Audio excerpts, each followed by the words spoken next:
तो इस वाली वीडियो के अंदर हम डिस्कस करेंगे इनिशियल पोर्शन ऑफ डीसीटी को, right.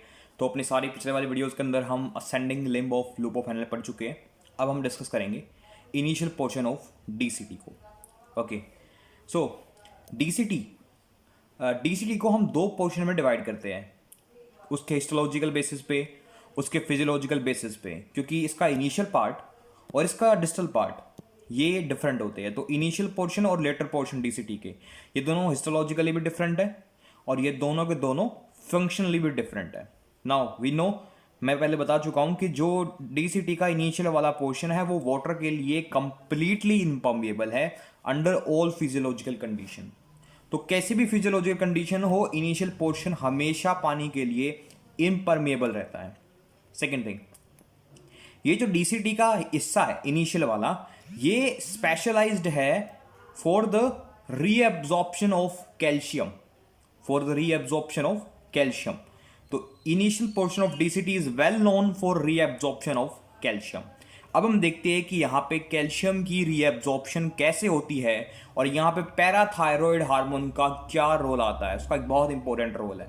Okay, so let's start this one. तो यहाँ पे मैंने अर्ली पोर्शन ऑफ डीसीटी के एक सेल को एनलार्ज किया है, एक सेल को बड़ा किया है। सो ये है वो बड़े वाला सेल, राइट। तो मैंने यहाँ से एक सेल को उठाया और यहाँ पे उसे एनलार्ज कर दिया। So here is that enlarged cell.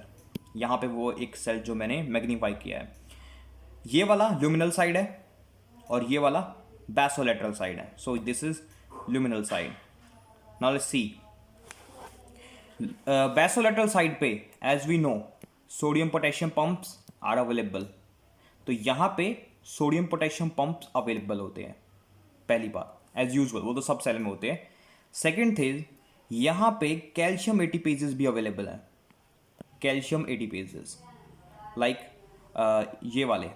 ये वाले की जो है वो कैल्शियम एटीपेज है, ये वाला भी कैल्शियम एटीपेजेस है। और कैल्शियम एटीपेजेस क्या करते हैं, वो एटीपी का यूज़ करते हैं, एटीपी को यूटिलाइज करते हैं और सेल के अंदर से कैल्शियम को बाहर की तरफ निकाल देते हैं, यानी कि मेडुलरी इंटरस्टिशियम के अंदर।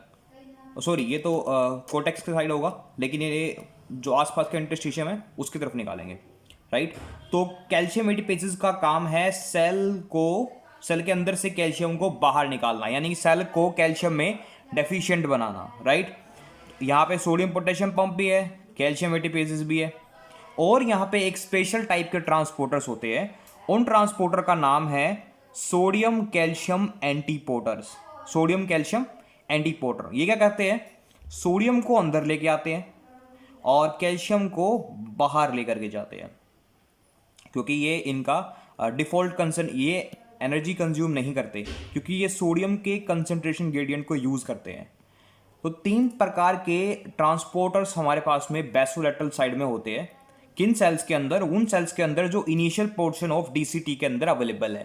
पहले वाले है सोडियम पोटेशियम पंप्स, दूसरे है कैल्शियम पंप्स या कैल्शियम एटीपेजेस, और तीसरे है सोडियम कैल्शियम एंटीपोर्टर्स। तो ये तीन प्रकार के पंप यहाँ पे अवेलेबल होते हैं, राइट। अब इनका इफेक्ट क्या होता है, देखो, सोडियम पोटेशियम पंप की वजह से सोडियम की अंदर कमी हो जाती है और कैल्शियम एटीपेजेस की वजह से कैल्शियम के अंदर कमी हो जाती है, और यहाँ पे सोडियम कैल्शियम पंप की वजह से भी यहाँ पे अंदर जो है कैल्शियम की कमी हो जाती है, क्योंकि कैल्शियम अंदर से बाहर की तरफ मूव कर रहा है। तो यहाँ पे अल्टीमेटली सोडियम की डेफिशिएंसी है, यहाँ पे अल्टीमेटली कैल्शियम की भी डेफिशिएंसी होती है। अब हम आते हैं ल्यूमिनल साइड पे, ये वाली ल्यूमिनल साइड है और यहाँ पे क्या होता है वो देखते हैं एक बार। सो अगर हम ल्यूमिनल साइड को देखें तो ल्यूमिनल साइड पे दो ट्रांसपोर्टर्स मुख्य तौर पर देखे जाते हैं। पहला जो ट्रांसपोर्टर है वो है सोडियम क्लोराइड को ट्रांसपोर्टर।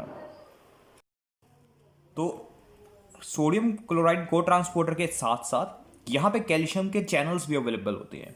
तो ल्यूमिनल साइड पे ये दो जो चैनल्स है, एक तो है सोडियम क्लोराइड को ट्रांसपोर्टर और दूसरा है कैल्शियम के चैनल्स, ये अवेलेबल होते हैं।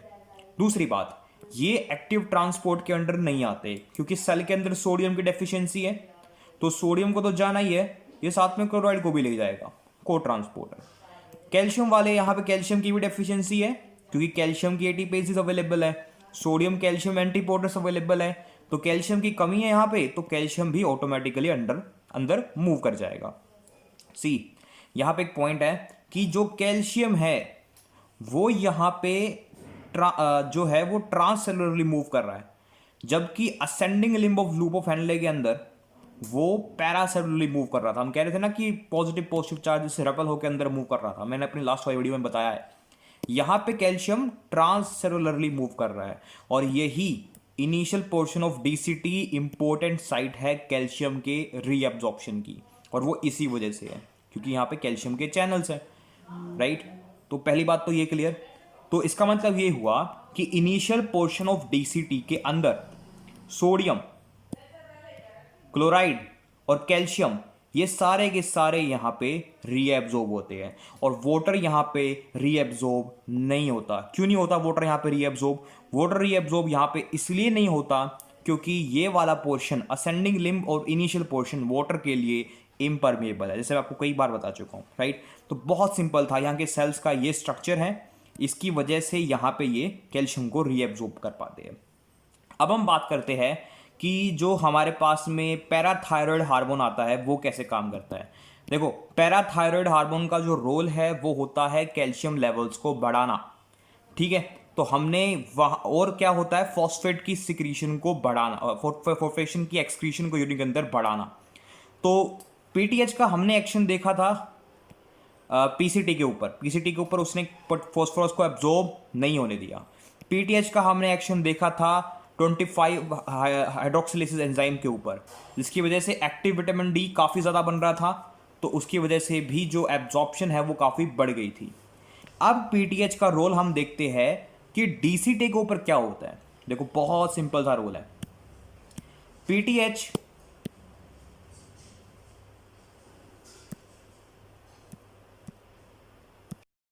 पीटीएच के रिसेप्टर्स यहाँ पे प्रेजेंट होते हैं डीसीटी के ऊपर।